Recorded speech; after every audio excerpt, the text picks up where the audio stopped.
భయమేంటి మళ్ళీ ఏంటి? మతుండే మాట్లాడుతున్నావా?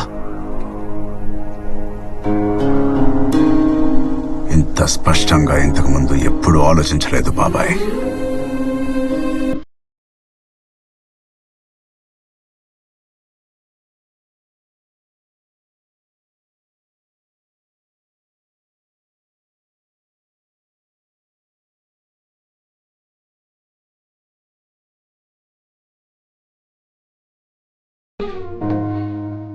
తోటాలతో మాత్రమే వస్తుందనుకున్న విప్లవాన్ని ఒక్క పాటతో తీసుకొచ్చాడు.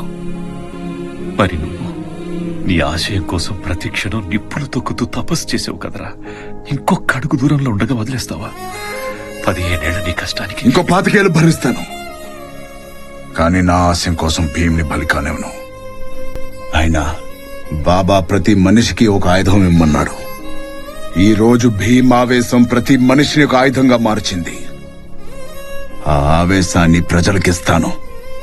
ఒక్కసారి ఆలోచించు రాజు, చాలా ప్రమాదం, ప్రాణాలు పోతాయిరా. ఆనందంగా ఇచ్చేస్తాను బాబాయ్.